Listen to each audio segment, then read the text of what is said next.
Hello, everybody. I am back with Chris from Warcradle, and we are on to our next expansion for the Wild West Exodus Slow Grow League, the Global Gunslinger League.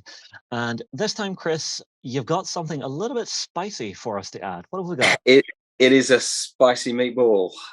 Bernard Hopkins, he's one of my favourite Union characters. He's just, he's a sniper, but he's got all the abilities that a sniper wants. We mentioned in one of the previous videos about glass cannons, and this guy absolutely is that. He's not got really anything to keep him alive apart from metal and a mediocre grit, but he can do some really serious damage if you leave him alive for long enough. Not only has he got the chase sniper rifle, which has got a 20-inch range and a -2 pierce, it's refined and fatal, which means that he can basically bypass metal and certain abilities on faces and bosses. But also he's got long shot, which means he's more accurate at long range. He can fire into engagement. So if you want to shoot at somebody who's locked in combat with one of your own units, you can do that with impunity. So he's an excellent, really good long range character that is definitely going to do quite a lot of damage. So the things I'm seeing on him, so long shot means he doesn't care about how far away you are. He has the scope on the rifle. He will always have his aim stat. Yeah, that's right. Yeah. And then gun down is basically saying you can shoot in combat, which is ridiculously good, because I know Gerry is probably gonna, well, in his starter set he has smash and grab. That's kind of who I'm gunning for first with this guy. It's just like, that is a big beefy target. I do not want it anywhere near any of my guys.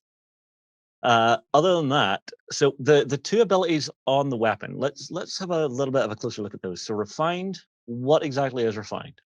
Refined allows you to, normally you get a crit on a 10, and a critical hit means that it's an auto hit and it can't be forced to be re-rolled. So if for example there's an ability like shrouded or moving target or whatever that kind of influences your chance to hit, whether it be a negative modifier, doesn't matter, you can always hit on a 10.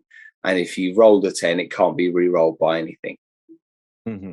Cool. And then we've also got the fatal. So that's taking away metal then? It does, yes. Yeah. So it essentially means that there's no, you get shot by that. There's no defense in the world that's going to get around it.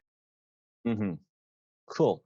So now, a lot of stuff in Wild West Exodus, it seems to be a mixture of synergies and things working together. This guy to me feels a little bit more like a lone wolf that you're going to want to just find a nice perch for him and put him out to the side, or would you have him in and amongst everyone? No, you want to get him. I would defend him with something, maybe a unit of armored guard or something like that to keep him safe, because if anything gets near him and looks at him funny, he's going to die. So keep him in a really good defensive position, maybe give him somewhere up high so he's got higher ground, and he'll just stay there all day popping off targets. So he'll definitely be a danger man for any opponent who knows what he's all about, and as soon as he unleashes his first shot, they'll know what he's all about, so they're going to be all over him. Yeah, so it's one of those things that happens in a lot of games, is threat assessment. Guy with a big gun, big threat. Yeah. The flip side is going to be Gerry's. Very quickly, what would he be getting this time? So he's getting John Younger, who is a construct. He's a really good all-round. He's tough. He's resilient. He can put out lots of damage. He's just a bruiser, and he'll cause you trouble, a bit like Smash and Grab does. But John Younger's got guns, so he's got a bit more of a range to him. So yeah, the two work very differently, but they're both danger men. They're both something to go, right, I'm going to Yeah. take you. Yeah, kind of feels like a bit of a target-rich environment now for Mr. Hopkins to actually see Yeah, who's kicking off first. yeah, You know, absolutely.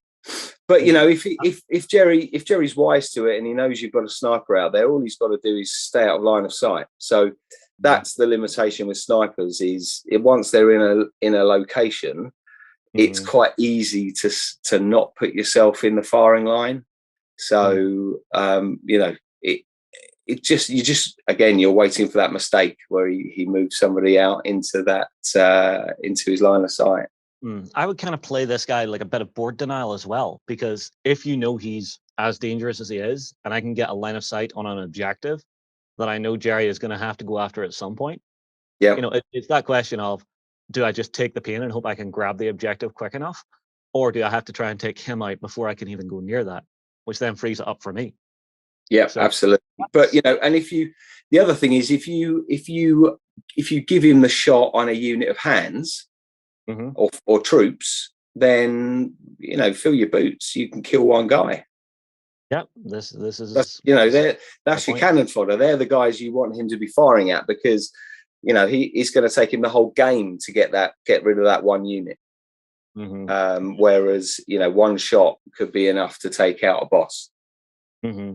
See, this is again that threat assessment that players have to think about with this, because sometimes a regular unit of troops or hands can just be a tar pit. It's there to be, I am Mr. Wound walking up the table. All I'm here to do is put some pressure on you and distract you. So honestly, I would be nervous if Gerry started sending, like from the last expansion, those constructs, you know, the hands he has. If he started sending those after Bernard, that's maybe where I would want the armored guard nearby. Just go, no. Right. He's doing his work. He's got more important stuff to do. I'm going to deal with you. Come on, let's go. You leave him be. Yeah. No, it's an interesting. So there's a bit of a difference in the balance of the two forces additions this time. So whereas I've got someone who's basically very much the glass cannon, he's basically going to be looking for that key shot in the game to turn the tide of battle or just keep the momentum going for my side. Gerry's got someone who's quite tanky, can rock up and actually, you know, just ruin my day if I don't take care of him. So it's, you know, who do I go for? What do I pick?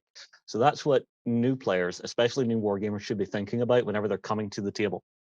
Because I've seen a lot of times someone who is new to tabletop gaming comes to the table and they don't really know how to pick the puzzle apart. Because that's the way I always see war games. I know people say, you know, blah, blah, blah, Captain Alpha Strike, your little meta heart is just singing with joy at certain things that are overpowered. But that just comes down to good tactical sense, learning how to read the tabletop, which I think is why videos like this are really important, because it kind of gives you that idea of who they are, what I should be doing, what I should be targeting. And that's what a new player really needs to look at in any game they play. Well, a new player, really, just look at what you enjoy playing with. You know, go for something that you feel comfortable with, and that's the best way to learn. Because if you're enjoying the game and you're enjoying the forces that you're putting together and you're building and you're painting and you're playing with and you like the play style of it, then you're going to enjoy the game more and you'll pick it up quicker. You know, if you're just going to go for something because it looks dangerous or it looks good, you might be disappointed by actually, you know, getting to grips with the game. But I'm confident. You know, when I run demos for people, it takes a turn for people to understand how the basics of Wild West Exodus works. At its core, fundamentally, it's not a complicated game, but it's the once you kind of get to the nuances of building a force and making sure that you've got all the right elements in there, so that you're not taken, you're not on the back foot by whatever the enemy brings. And then making use of what you have against what your opponent has. You know, it's, you know, fighting fire with fire, if that's the way you want to do it, or actually not fighting fire with fire and making sure that you're using things to the best of their abilities. In that example with Bernard Hopkins, you want something fast that's going to get to him soon and take him down and eliminate that threat as quickly as possible. And actually, it's not going to be difficult to do that as long as you can get something that, you know, is fast and can get to that point quickly. having those kind of units that have got the maneuverability to get to where you need them to be is really strong. Which is why my army of choice, my force of choice are Watchers, Viridian, Chigo. It's all about the Chigo because they can just go wherever you want them to be, and they're really quick. They've got decent weapons. They're pretty good stat wise, and they're good all rounders, which means you've got flexibility to come at any situation with something that's half decent. So that would be, my advice is pick something you enjoy, and then you can say. It's definitely good advice to say, pick something you enjoy. That, and sometimes I do find the aesthetic of certain factions and forces, if you sort of resonate with the aesthetic of it, sometimes the tactics come a little bit easier to you because the narrative of it comes through a little more, so the tactics are a little bit easier to pick up. Because I've had games where I play a faction, right? So I do it for a let's play, and because it's not something I've picked myself for my own personal stuff, I find it a little bit harder to get into because I'm trying to narratively understand the concept of the tactic. And it's something you guys do really well in WEX, is because the narrative of the world it's really easy to pick up and understand. I think sometimes that has a bit of bleed through into your tactics as well.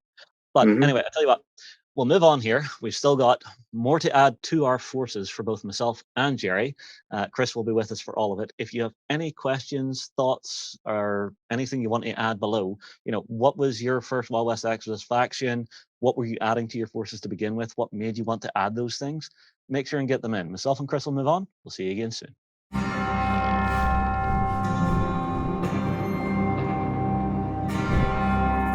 Join the Global Gunslinger League and track your progress in the OnTableTop project system for your chance to win one of 2 Wild West Exodus bundles. See the link in the description for more details. Go ahead and check out our other content on screen now. And while you're at it, why not hit subscribe and remember to ding our dong. Go on, you know you want to click it. Go on.